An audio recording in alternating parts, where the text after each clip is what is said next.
Baik, izin memulai ya teman-teman. Assalamualaikum warahmatullahi wabarakatuh. Waalaikumsalam warahmatullahi wabarakatuh. Nah, seperti yang teman-teman ketahui, di sini kami akan mempresentasikan sebuah materi mengenai tentang wawasan Nusantara. Nah, sebelum ke materinya nih, apakah teman-teman sudah pada semangat untuk materi yang kedua? Semangat! Ya, sudah pada semangat.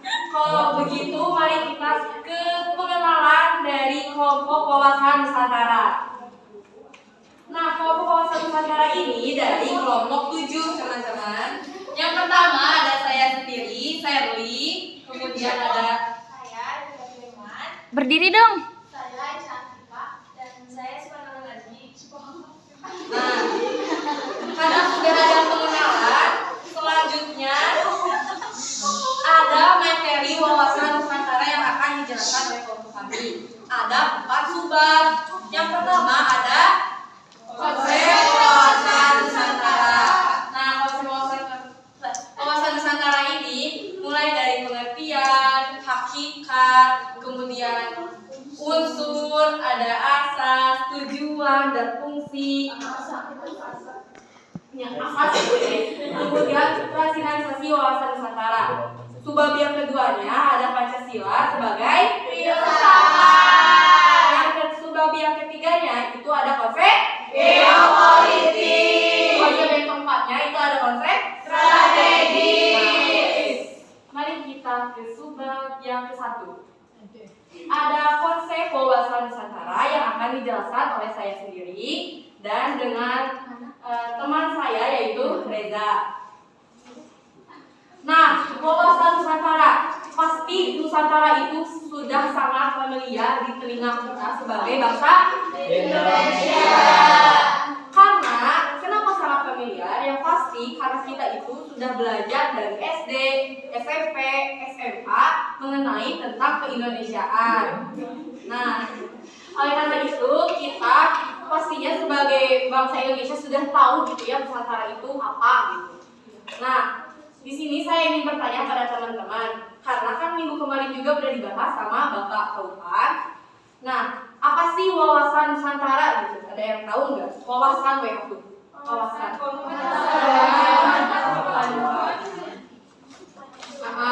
Pengetahuan, pandangan. Kalau Nusantara pinjau.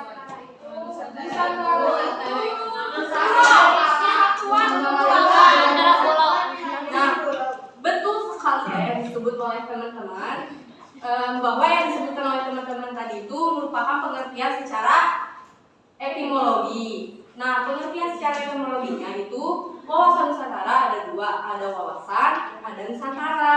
Yang pertama ada wawasan. Wawasan itu berasal dari kata serapan bahasa Jawa yang artinya adalah wawas. Wawas itu adalah pandangan. Yang kedua ada Nusantara. Nusantara dibagi lagi 2, teman-teman. Ada Nusa dan ada Nusantara. Nah, Nusa itu kepulauan atau juga bisa disebut dalam bahasa Inggris. Nah, kalau antara itu seperti relasi gitu ya, matematika gitu. Relasi antara satu dengan yang satu gitu kan, antara T.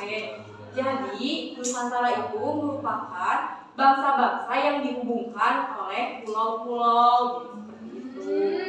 Nah, selanjutnya ada konsep wawasan Nusantara secara menyelurup. Yang pertama ada Lemhanas tahun 1999. Apakah ada yang tahu apa itu Lemhanas? Apa itu? Betul sekali ya, di bawah lagi tepuk tangan semuanya. Nah, menurut Lemhanas tahun 1999 ini, bahwa wawasan Nusantara itu atau pandangan Nusantara itu diartikan sebagai sikap dan cara pandang bangsa Indonesia terhadap diri dan lingkungannya yang beragam dan bernilai strategis yang menitik beratkan persatuan dan kesatuan yang harus didasarkan oleh Undang-Undang Dasar dan Pancasila. Nah, kemudian ada Danu Saputro. Karena kan kalau di buku itu cuma kata Danu Saputro doang kan.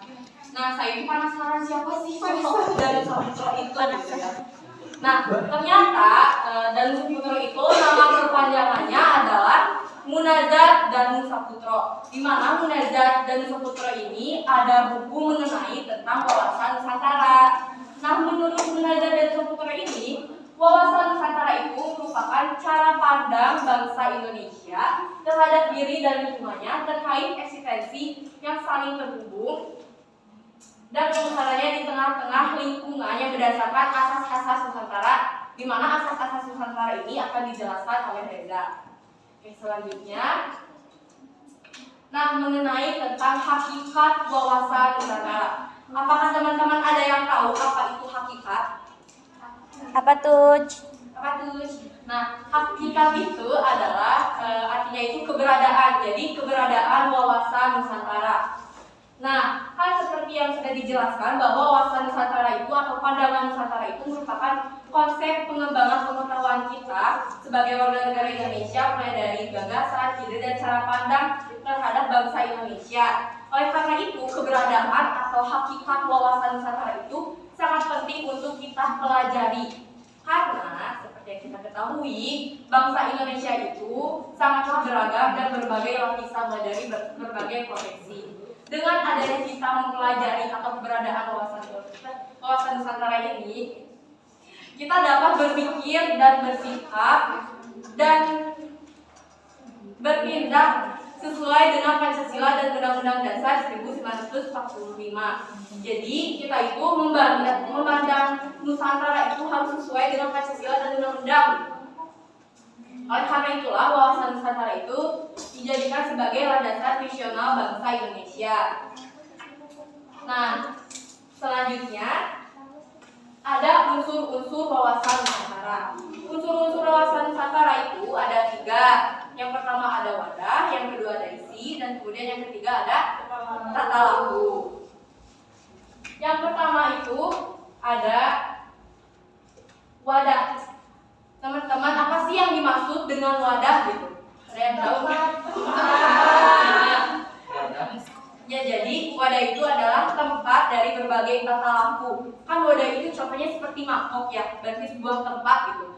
Nah, wadah dari bangsa Indonesia sendiri adalah sebuah organisasi yang tersusun secara hierarkis atau secara bertingkat, di mana wadah dari bangsa Indonesia adalah negara Indonesia. Jadi negara Indonesia itu dijadikan sebagai wadah.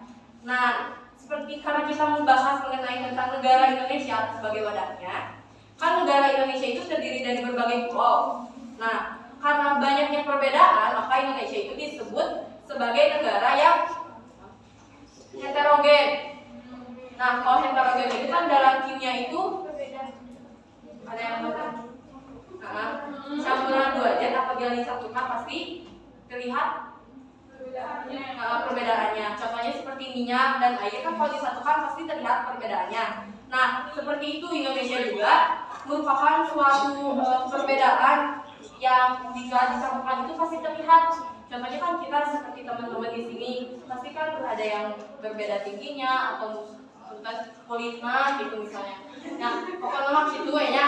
Nah, dengan banyaknya perbedaan di Indonesia itu, di negara Indonesia ini dapat menimbulkan kan tadi itu negara Indonesia sebagai wadahnya. Karena dengan adanya berbagai konflik kan bisa jadi wadah itu pecah gitunya. Karena dengan untuk meminimalisir kejadian tersebut, oleh karena itulah kita mengenal atau memahami mengenai tentang konsep wawasan Nusantara. Yang kedua, ada isi dari wawasan Nusantara. Nah kan tadi banyaknya perbedaan di negara Indonesia ini.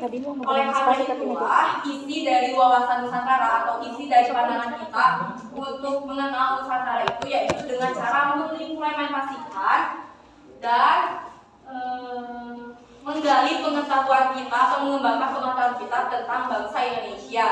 Oke, selanjutnya mengenai tentang tata laku. Nah, kalau tata laku itu output dari wadah dan isi. Nah, tata laku itu direalisasikan sebagai sikap atau sifat kita. Tata laku dibagi 2, ada tata laku batiniah, ada tata laku lahiriah. Nah, kata laku bacinia seperti dari katanya juga kan bacinia berarti udah ada dari diri kita ya, udah dibawa gitu dalam semenjak lahir. Kata laku bacinia itu merupakan sifat atau karakter dari kepribadian bangsa Indonesia dari berbangsa dan bernegara. Nah, kalau bedanya dengan tata laku lahiriah, kalau tata laku lahiriah mah dibentuk atau dilahirkan setelah kita lahir. Contohnya adalah dihasilkan dari penggalian pengetahuan wawasan nusantara kita. Jadi bedanya antara tata laku lahiriah dan lahiriah itu seperti itu. Nah, selanjutnya itu akan dibahas oleh teman saya, Reza. Dipersilakan waktu dan tempat.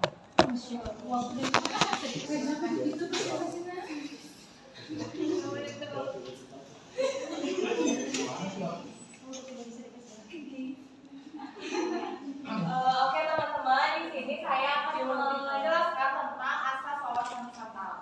Nah, asas ini merupakan asas dasar yang paling penting untuk dapat bisa memanifestasikan dan juga mewujudkan unsur-unsur dari wawasan Nusantara yang telah dijelaskan oleh Sally tadi.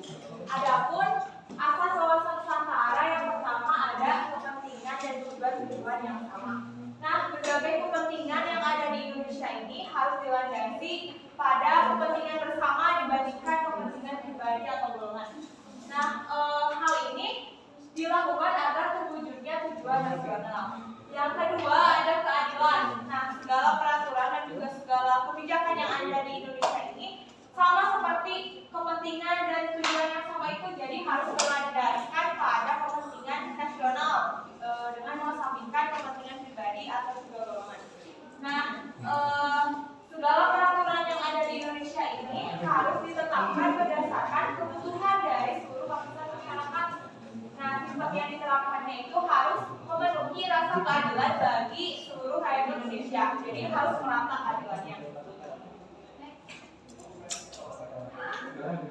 Nah, yang ketiga, asas yang ketiga ada kejujuran dan keterbukaan. Nah, kejujuran dan keterbukaan ini merupakan elemen penting untuk mewujudkan stabilitas negara. Nah, kejujuran dan keterbukaan merupakan modal bagi Indonesia dalam upaya menanggulangi ancaman, hambatan, tantangan, dan juga gangguan.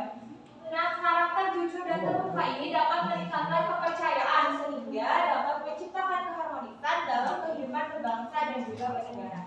Yang selanjutnya ada solidaritas, di mana rasa solidaritas yang tinggi dapat menumbuhkan jiwa kepedulian antar rakyat Indonesia. Selanjutnya ada kerjasama. Nah, kita sebagai makhluk sosial, manusia sebagai makhluk sosial itu tentu saja tidak terlepas dari orang lain. Kita pasti membutuhkan orang lain. Nah, maka dari itu kerjasama ini sangat penting dalam upaya mewujudkan rasa persatuan dan juga kesatuan bangsa. Selanjutnya ada fungsi wawasan Nusantara. Dapat kita lihat fungsi wawasan Nusantara yang pertama ada dapat membentuk rasa persatuan dan juga kesatuan bangsa dan negara Indonesia. Selanjutnya pengetahuan tentang nilai-nilai keindonesiaan sebagai landasan pembentukan kebijaksanaan dan juga kebijakan. Yang ketiga ada mewujudkan sifat dan sikap yang lebih mementingkan kepentingan nasional daripada kepentingan pribadi atau golongan. Yang keempat ada membentuk bangsa Indonesia seutuhnya. Selanjutnya mewujudkan harmonisasi dalam kehidupan berbangsa dan juga bernegara, dan selanjutnya sebagai filter atau penyaring bagi bangsa Indonesia dalam menghadapi arus globalisasi dan juga modernisasi.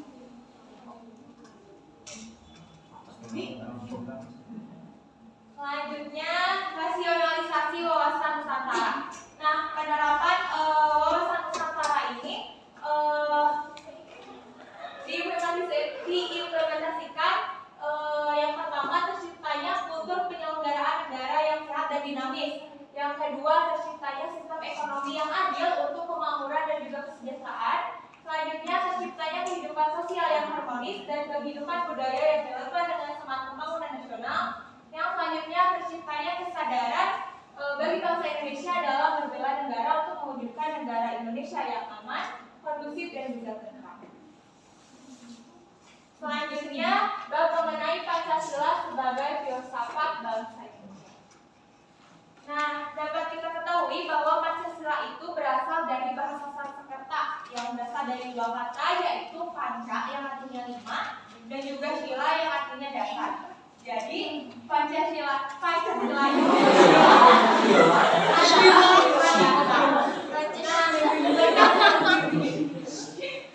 Pancasila disebut sebagai filsafat karena Pancasila ini digunakan sebagai pedoman dalam sikap, tingkah laku dan juga perbuatan kita dalam kehidupan masyarakat, bernegara dan juga berbangsa. Selanjutnya, nah Pancasila ini sebagai sebuah sistem. Nah, yang dimaksud sistem adalah suatu kesatuan yang bagian-bagiannya saling berhubungan, saling berkaitan untuk tujuan tertentu. Nah, sila-sila dalam Pancasila ini saling berkaitan dan juga saling berhubungan satu sama lain. Nah, untuk membuktikan bahwa Pancasila itu sebuah sistem yang saling berkaitan, kita dapat lihat dari hierarkis piramidal Pancasila, di mana sila-sila yang di depannya meliputi, mendasari dan juga menjiwai sila-sila di belakangnya. Jadi dapat kita lihat ya, yang terdepannya itu sila 1.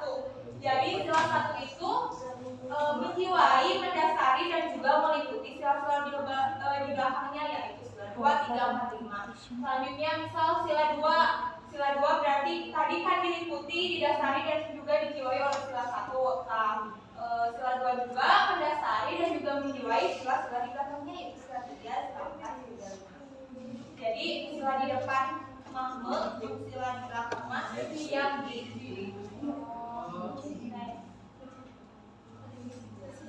Nah, Pancasila ini dikatakan sebagai sebuah sistem filsafat yang ilmiah. Nah, kenapa? Karena yang pertama, dari objek filsafat. Objek filsafat itu segala hal yang ada, baik itu yang konkret atau juga yang abstrak.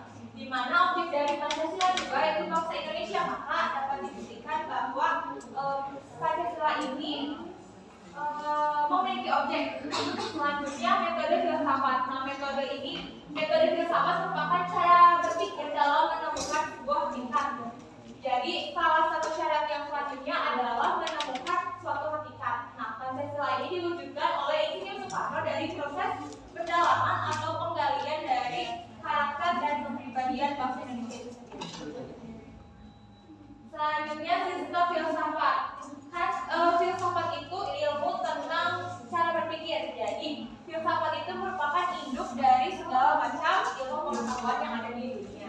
Nah, Pancasila sebagai filsafat negara merupakan satu kesatuan yang utuh, tidak dapat dipisahkan. Selanjutnya, yang keempat, sifat universal filsafat. Pemikiran filsafat ini selalu mencari gagasan-gagasan pemikiran yang bersifat universal, jadi dapat berlaku di mana-mana, di semua tempat, kapanpun dan juga dimanapun. Begitu pula dengan Pancasila dapat berlaku di semua tempat, kapanpun dan juga dimanapun. Kami lanjutkan oleh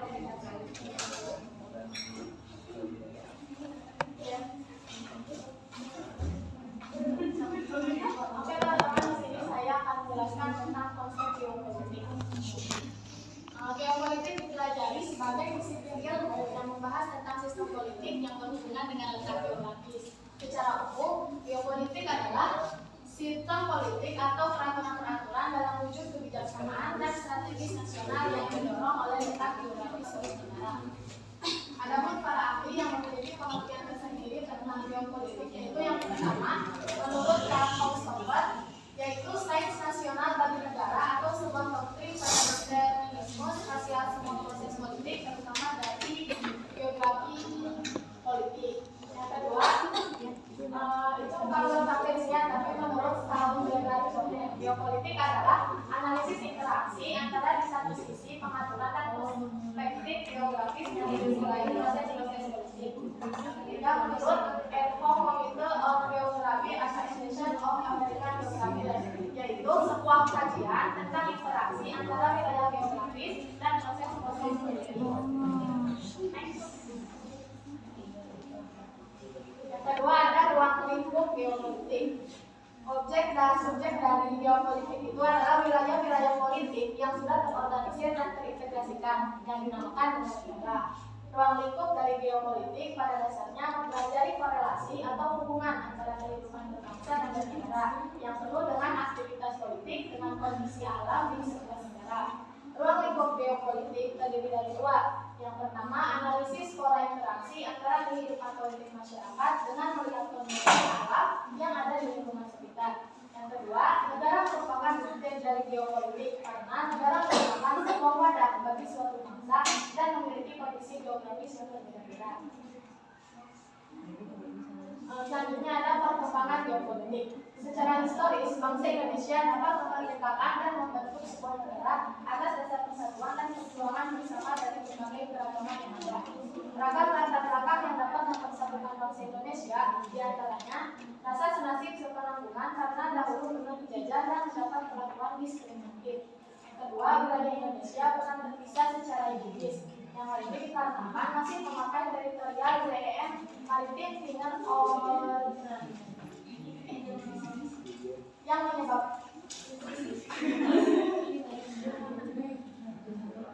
yang menyebabkan luas teritorial negara Indonesia hanya berjarak 3 mil.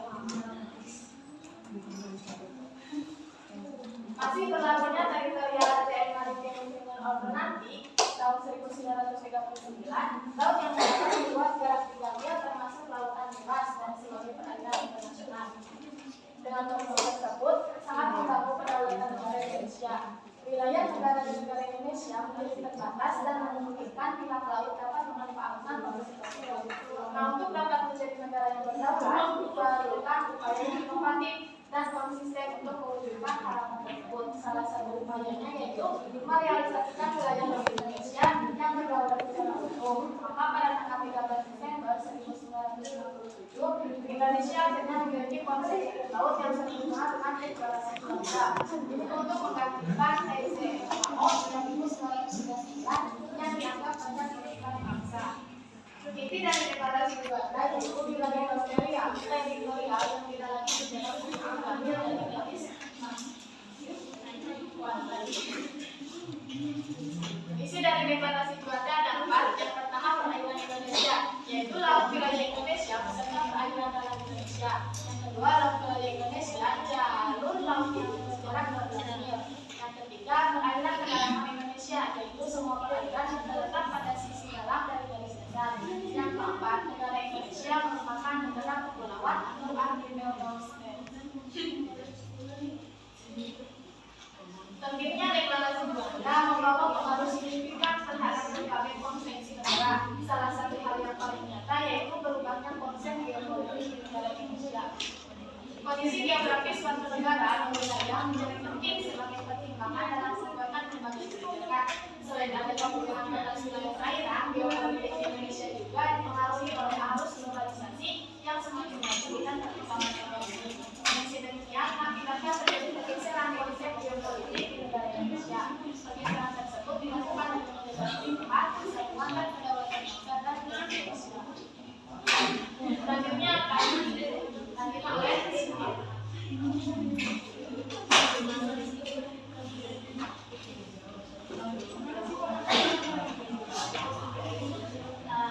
selanjutnya saya akan menjelaskan mengenai konsep geostrategis. Geostrategis terdiri dari 2 kata yaitu geografi dan strategis. Geografi merujuk pada ruang hidup nasional, wadah ataupun tempat. Sedangkan strategis merupakan upaya untuk memanfaatkan dan menggunakan sumber daya bangsa untuk mewujudkan kebangkitan kebijaksanaan tertentu. Ada beberapa pendapat para ahli mengenai geostrategis. Yang pertama yaitu menurut Purnomo. Purnomo mengatakan bahwa geostrategis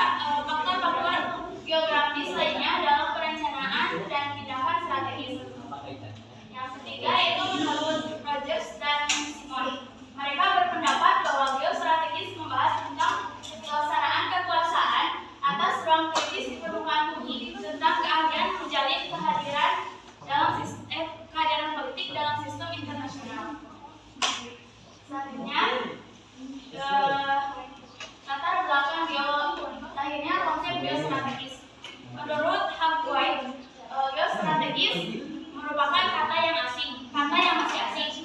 Nah, awal mulanya geostrategis itu pada akhir tahun 1930-an dan awal tahun 1940-an yang ditemukan oleh para sarjana yang berbasis Amerika Serikat yang merupakan seorang pengungsi baru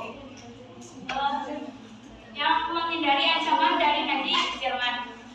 Nah, di antara latar belakang lahirnya konsep geostrategis itu dibagi menjadi 3, yaitu adanya geopolitik, yang kedua adanya transteknologi, yang ketiga yaitu geostrategis muncul karena perkembangan dari ilmu geopolitik. Tujuan dari geostrategis diantaranya menurut Kailani dan Ahmad Zubairi, geostrategis memiliki tujuan untuk memberikan arahan tentang upaya membuat strategis pembangunan dan keputusan yang terukur guna mewujudkan masa depan yang lebih aman, lebih baik dan bermartabat. Yang kedua yaitu tujuan menurut Rogers, tujuan dari geostrategis yaitu untuk menghubungkan geografi dan politik demi memaksimalkan kekuatan dan jangkauan wilayah domestik dan untuk berlibur bagi tatanan internasional yang menguntungkan. Nah, bangsa Indonesia memiliki harapan untuk mewujudkan masyarakat yang adil, makmur dan beradab dalam bingkai negara yang merdeka, bersatu dan berdaulat. Nah, harapan tersebut menjadikan bangsa Indonesia memiliki arahan dan pedoman untuk mewujudkan suatu tujuan yang diinginkannya.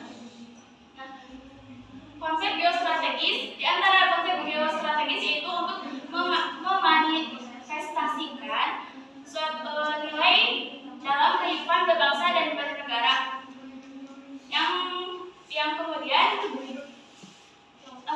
nilai itu dalam bentuk nilai-nilai fundamental demi kemakmuran rakyatnya.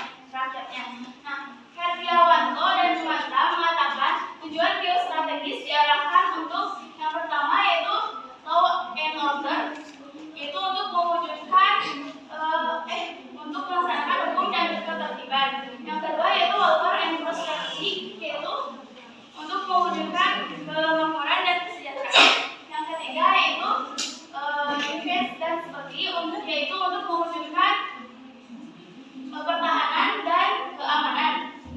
Yang keempat yaitu juridical justice dan social justice, yaitu untuk menyelenggarakan keadilan hukum dan keadilan hukum dan keadilan sosial. Dan yang kelima yaitu freedom of the people, yaitu untuk memberikan kesempatan bagi rakyat untuk mewujudkan kesempatan bagi rakyat untuk memiliki untuk mengaktualisasikan dirinya. Selanjutnya yaitu geostrategis negara Indonesia.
melalui proses pembangunan nasional.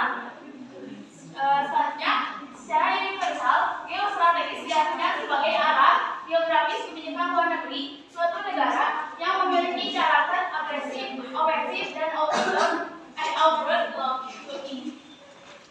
Sekian pematerian dari saya, dikembalikan kepada moderator.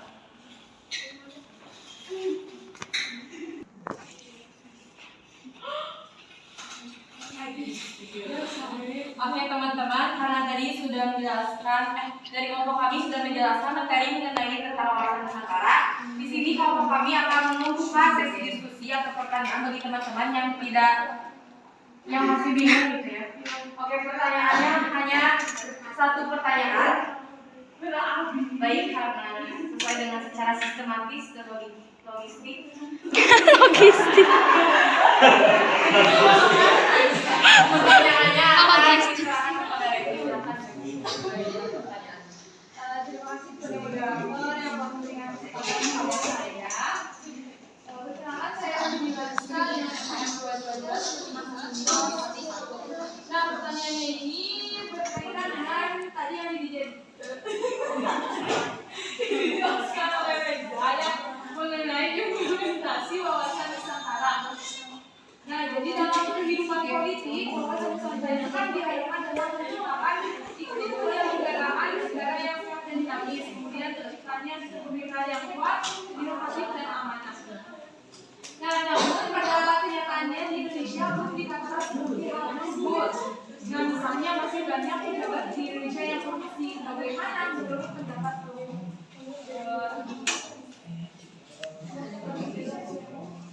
ada yang mau mengirim pertanyaan?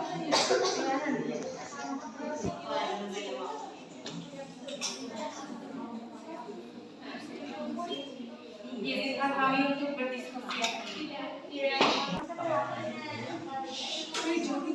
Oke, izinkan saya untuk menjawab pertanyaan dari tadi itu tentang implementasi. Misalnya masih banyak pejabat di Indonesia yang korupsi. Nah, kalau menurut pendapat kami mengenai hal tersebut sebenarnya itu teh berasal dari masyarakatnya sendiri. Kita teh jadi milih calon legislatif yang money politik kan ya. Nah, seharusnya kita tuh sebagai masyarakat berpikir cerdas untuk memilih calon legislatif yang bersih dan juga jujur. Nah, misal kan kalau calon legislatif ada masa kampanye. Nah, dari masa kampanye teh ternyata sudah terlihat misalnya ada calon legislatif yang bagi-bagi apa gitu ya. Padahal itu kan sudah terlihat bibit-bibit korupsinya, tapi itu teh kalah kurang kita teh pikirnya kalau orang yang calon legislatif yang itu teh dia teh peduli, dia teh ngasih itu, jadi kita teh bakal milih si Eta gitu ya, padahal itu teh udah terlihat bibit-bibit korupsinya. Nah, jadi apabila kita mengharapkan politik yang sehat dan juga dinamis, maka pilihlah calon anggota legislatif yang jujur dan bersih. Kalau menurut kelompok kamu kayak gitu, silakan jika ada yang memiliki pendapat lain atau yang ingin menyanggah atau menambahkan.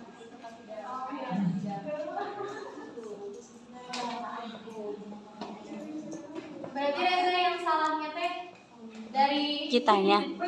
dari tadi teh apa yang kamu teh? Pancasila sebagai nah berarti yang salah teh mengimplementasikannya atau dari masyarakatnya yang salah karena memilih si Eta. Dua-duanya sih kayaknya. Dua-duanya sama-sama salah. Kurang menilai,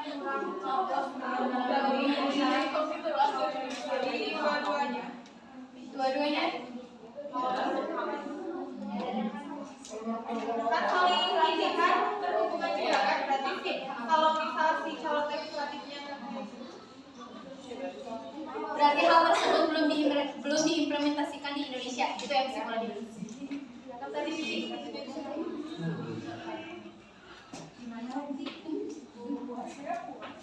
Kita yang nggak puas.